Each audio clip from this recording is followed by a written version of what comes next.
Seja muito bem-vindo à parte 2 do vídeo se seremos ou não engolidos pela China. Se você ainda não viu a parte 1, eu peço que você clique no link que está aqui abaixo na descrição desse vídeo, assiste a parte 1 primeiro e depois volta aqui para assistir a parte 2, combinado?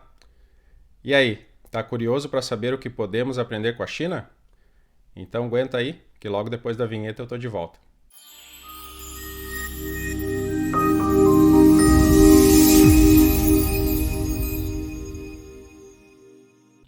Agora que você já entendeu a nossa parcela de responsabilidade sobre o impacto que a China teve e ainda tem na nossa economia, vamos analisar tudo o que nós podemos aprender com essa nação que é a que mais cresce no mundo. Bora lá?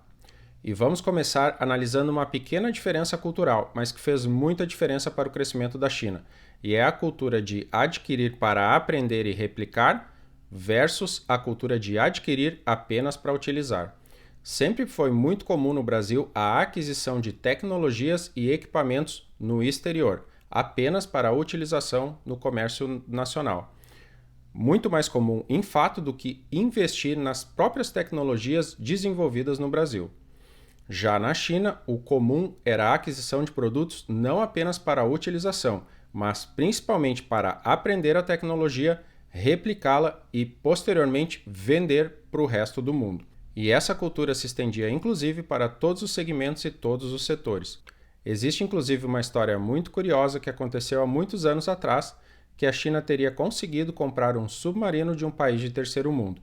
Esse país teria comprado o submarino já usado de uma superpotência mundial, utilizado esse submarino por aproximadamente 10 ou 15 anos e então revendido esse submarino para a China. Já a China, ao invés de comprar para utilizar, teria supostamente desmontado esse submarino, reparado todas as peças que precisavam ser atualizadas e, a partir dali, construído uma frota de submarinos.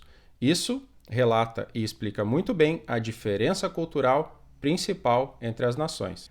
Veja, eu não estou defendendo aqui a cultura das cópias, muito pelo contrário. Até porque nós temos exatamente esse mesmo problema no Brasil. E quem trabalha com desenvolvimento de produtos sabe muito bem o que eu estou falando. A questão aqui é, os profissionais brasileiros estão entre os mais criativos e talentosos do mundo. Ou seja, nós poderíamos agora estar criando as soluções para os nossos problemas e posteriormente vendendo essas soluções para o exterior, mas preferirmos dar mais valor para tudo aquilo que vem de fora. E hoje consumimos produtos chineses com a nítida impressão que poderíamos ter feito produtos melhores. E na captação de talentos foi a mesma coisa. A China investiu pesado na contratação de profissionais de diversos segmentos vindos de todos os cantos do mundo. Enquanto países como o Brasil, que quando contratam mão de obra internacional especializada, não apenas esperam que esse profissional faça o seu trabalho como o deixam à vontade para trabalhar, a China, quando contrata uma mão de obra especializada, coloca seus melhores funcionários para seguir cada passo que esse profissional dá. Assim, vão aprendendo ao longo do caminho a ponto de que no futuro saberão como fazê-lo sem a ajuda desse profissional. E é exatamente isso que acontece hoje. Uma vez de posse desse conhecimento, a China já começa a dispensar essa mão de obra internacional, criando inclusive barreiras e dificuldades para a renovação dos vistos de trabalho, pois a mesma já não se faz necessária. E uma segunda diferença cultural muito importante é a capacidade do chinês de se adaptar ao seu público e ao mercado. Ao contrário do Brasil, onde muitas empresas que exportam seu produto para o exterior nem sequer falam inglês, o chinês aprendeu rapidamente a importância dessa adaptação. Eu lembro da história de um amigo que entrou numa loja na China para comprar óculos de sol. Essa loja fica numa cidade de aproximadamente 7 milhões de habitantes, porém com uma concentração um pouquinho maior de brasileiros. Ao entrar na loja, ele experimentou o modelo e pediu para a atendente em português se ela tinha mais modelos como aquele, similares àquele. Ela então pegou no expositor um outro modelo e entregou para ele. Quando ele olhou, comentou com ela: "Mas esse modelo é igual ao que eu provei." Ela imediatamente olhou para ele e respondeu: "Não. Esse fosco, esse brilhoso", se referindo e apontando para o acabamento da armação. E esta mesma atendente, obviamente, também falava inglês, assim como todas as demais dessa loja. E vemos esse mesmo tipo de comportamento nos grandes comércios populares das capitais do Brasil, onde comerciantes chineses falam de forma fluente uma língua tão complexa como o português.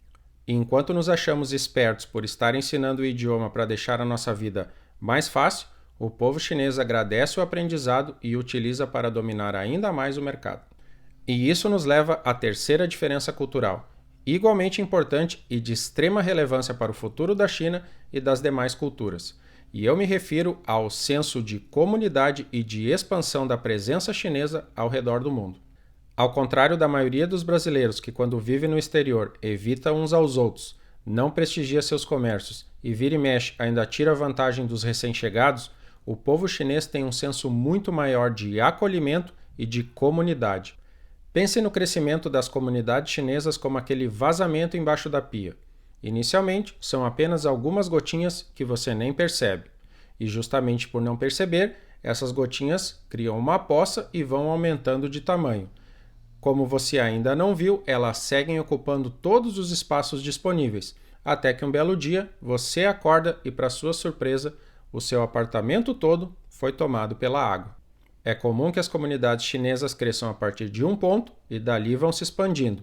E assim como a água, é comum também que elas encontrem outras poças de água e se juntem numa grande comunidade, aumentando ainda mais a sua expansão ao redor do mundo. E se somarmos isso ao fato deles terem mais filhos e mais cedo do que a média de outros países, é muito provável que num prazo de mais ou menos 1000 anos, 90% da população mundial será de chineses. Mas tudo isso que eu falei até agora só foi possível e aconteceu graças a um motivo. O maior de todos, a atuação direta do governo. Enquanto países como o Brasil disfarçam seu autoritarismo atrás das togas da justiça e os chamados representantes do povo só representam a si mesmos, a China claramente age como uma empresa de um dono só, tomando decisões pontuais e ágeis em prol de um plano maior de dominação mundial. Enquanto os 33 partidos políticos registrados no Brasil gastam o tempo deles e o nosso dinheiro discutindo vaidades, o Partido Único Chinês gasta agindo rumo aos seus objetivos. E diferente do Brasil, que inicia suas obras superfaturadas visando solucionar um problema do agora, esquecendo que daqui a 20 anos, quando essa obra finalmente estiver pronta, o problema estará 3 vezes maior e a obra será totalmente irrelevante, o governo chinês inicia suas obras pensando nos problemas e nas necessidades do futuro. Quem aqui já ouviu falar nas famosas cidades fantasmas chinesas? Esse é um típico exemplo de planejamento futuro. Eu mesmo já visitei uma delas em 2008.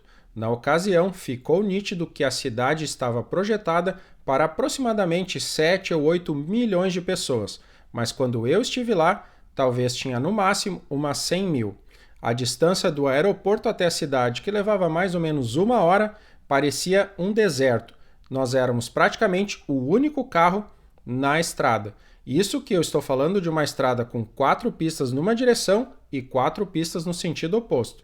Já mais próximos da cidade, começamos a notar sequências e mais sequências de prédio, que no futuro seriam fábricas, mas que naquele momento estavam praticamente todos vazios. Apenas 2 anos depois eu voltei naquela mesma cidade e, baseado na quantidade de carros e pessoas que eu vi por lá, eu posso garantir que ela estava em praticamente 80% da sua capacidade. E o governo fez exatamente isso em diversas regiões da China, criando cidades em pontos estratégicos, mas não apenas cidades, criando a infraestrutura como um todo, estradas, portos e principalmente abastecimento de energia elétrica, fundamental para o crescimento de uma nação. Fora isso, investiu também em linhas de trem que tornaram mais fácil o deslocamento dessas pessoas e dos futuros trabalhadores dessas fábricas. Enquanto isso, o nosso projeto de expansão e emprego, que dava incentivo fiscal para que as empresas movessem para as regiões norte e nordeste do país, jogava essas empresas em regiões remotas desses estados. Regiões essas sem nenhuma infraestrutura, sem estrada para escoar suas produções, sem portos perto e sem estrutura elétrica que suportasse as necessidades. Fora isso, a China conta com mais de 16 mil empresas de transporte e delivery registradas, criando um sistema relativamente barato e altamente eficiente de transporte. E outro segmento que veremos a dominação chinesa muito em breve é o de carros elétricos e energias sustentáveis. Enquanto países como o Brasil sobretaxam carros elétricos para proteger a sua galinha de ovos de ouro chamada Petrobras, a China investe cada vez mais e incentiva seus fabricantes locais que migrem suas produções para elétricos. E não só incentiva, como se tornam seus maiores clientes, migrando frotas inteiras de táxi e ônibus nas maiores cidades da China para elétrico. E com isso a China usa o seu próprio mercado interno para testar e aprimorar suas novas tecnologias, ficando preparada para exportá-la quando o momento certo chegar. Você sabia que já tivemos empresas brasileiras que tentaram produzir carros elétricos, mas foram forçadas a fechar as suas portas por falta de incentivo do governo? E é justamente essa falta de unidade, direção, visão e decência por parte dos nossos governantes que destrói a nossa economia e nos deixa totalmente à mercê do poder de compra dos chineses. São muitos os empreendedores brasileiros que, desiludidos com a situação do país, acabaram cedendo às tentadoras propostas de capital chinês e acabaram vendendo seus negócios. São muitos também os políticos corruptos que acabaram se vendendo e agem mais em benefício dos investidores estrangeiros do que do seu próprio povo. Precisamos entender que num país sem unidade sempre existirá alguém que está à venda. É só uma questão de acertar o preço. E eu só quero deixar bem claro que eu não estou aqui defendendo regimes. Eu só estou dizendo que fica impossível competir com remadores chineses em um barco de competição enquanto estamos num bote salva-vidas remando com as mãos e cada um para um lado. Enquanto não tivermos objetivos claros e ambiciosos, enquanto não tivermos governantes decentes e honestos, e enquanto nós não cobrarmos esses governantes, nós sempre seremos comida de dragão. E eu vou ficando por aqui com o vídeo de hoje. Espero de coração que você tenha gostado do conteúdo. Se gostou, deixe o seu like, se inscreva no canal e acione as notificações. Não se esqueça também de compartilhar, assim o canal cresce mais rápido e atinge mais pessoas que talvez se beneficiem com esse conteúdo.